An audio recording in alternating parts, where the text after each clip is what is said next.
الحمدللہ والصلاة علی نبی اما بعد۔ مصائب پر صبر کی فضیلت۔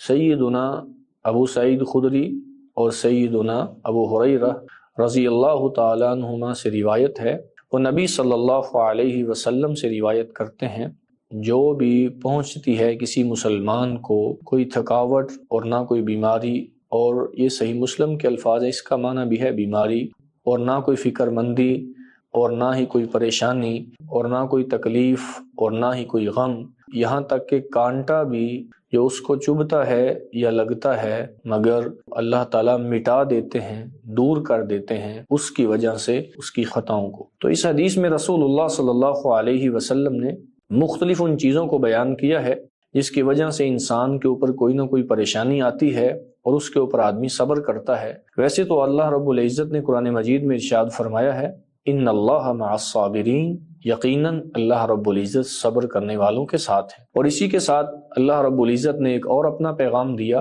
انما یوفی الصابرون اجرہم بغیر حساب، کہ جو صبر کرنے والے ہیں اللہ رب العزت ان کو بغیر حساب کے قیامت کو اجر عطا فرمائیں گے۔ یعنی جو بھی چھوٹی سے چھوٹی تکلیف انسان کو پہنچتی ہے، نصب اللہ کے رسول نے لفظ بولا ہے، اس کا معنی ہوتا ہے کوئی بھی تھکاوٹ سارے دن سے بندے کے جسم میں جو اترتی ہے۔ وصب کا معنی ہوتا ہے جو ظاہری بیماری ہوتی ہے، کوئی پھنسی پھوڑا ہے، یا اللہ نہ کرے کسی کا کوئی ہاتھ یا پاؤں یا کوئی جوڑ ٹوٹ جائے تو وہ وصب کے اندر آ جاتا ہے۔ سقم بھی اسی کے ہم معنی ہے، اور اس کے ساتھ اللہ کے رسول صلی اللہ علیہ وسلم نے ہم کا لفظ بولا ہے۔ ہم سے مراد وہ پریشانی ہوتی ہے، وہ غم کی کیفیت ہوتی ہے جو اس وقت طاری ہوتی ہے کہ جب بندے کی کوئی متوقع اور امید والی چیز اس کو نہیں ملتی۔ مثلاً قرہ اندازی کسی چیز کی ہو رہی ہے تو اس کے اندر اس کا بھی نام تھا، امید یہ تھی کہ مجھے اس سے میرا نام نکلے گا، یہ چیز مجھے مل جائے گی، توقع تھی، امید تھی، لیکن نہیں نکلی۔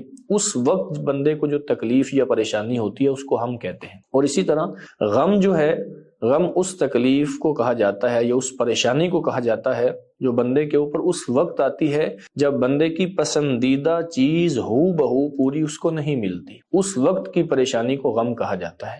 اور حزن کا لفظ اس پریشانی پہ بولا جاتا ہے جب بندے کی موجودہ چیز تلف ہو جائے، مفقود ہو جائے، بندے سے گم ہو جائے، ختم ہو جائے۔ جیسے آپ صلی اللہ علیہ وسلم کا پیارا بیٹا ابراہیم جو 16 یا 17 ماہ کی عمر کا تھا، جب فوت ہو رہا ہے، حدیث کے الفاظ ہیں وَهُوَ يَجُودُ بِنَفْسِهِ، اس کی سانس نکل رہی تھی، اللہ کے رسول کے ہاتھ میں تھا، تو آپ صلی اللہ علیہ وسلم کے اس وقت جو الفاظ تھے، آپ نے فرمایا ان العین تدمع والقلب یحزن، اے میرے پیارے بیٹے ابراہیم، آج آنکھوں سے آنسو جاری ہیں، دل بہت غمزدہ ہے، ولا نقول الا ما یرضی ربنا، لیکن آج بھی ہماری زبان سے صرف وہی کلمات نکلیں گے جس سے اللہ رب العزت راضی ہو جائے۔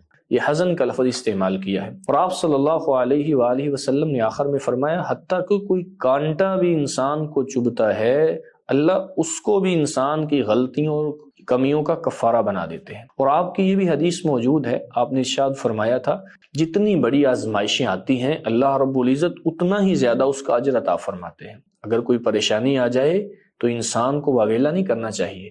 آپ نے فرمایا اللہ جس سے محبت کرتا ہے اس کو آزمائشوں کے اندر ڈالتا ہے، تو جو ان آزمائشوں پہ راضی ہو جاتا ہے فَلَهُ الرِّضَا، تو اس کے لیے اللہ رب العزت کی رضامندی ہے، اور جو ان پہ ناراض ہو جاتا ہے فَلَهُ السَّخْط، اس کے لیے اللہ رب العزت کی بھی سختی ہے، ناراضگی ہے۔ اور آپ صلی اللہ علیہ وسلم سے صحابہ نے پوچھا، اللہ کے رسول من اشد الناس بلاء، لوگوں میں سب سے زیادہ آزمائشیں، سب سے زیادہ تکلیفیں کن کے اوپر آئی ہیں؟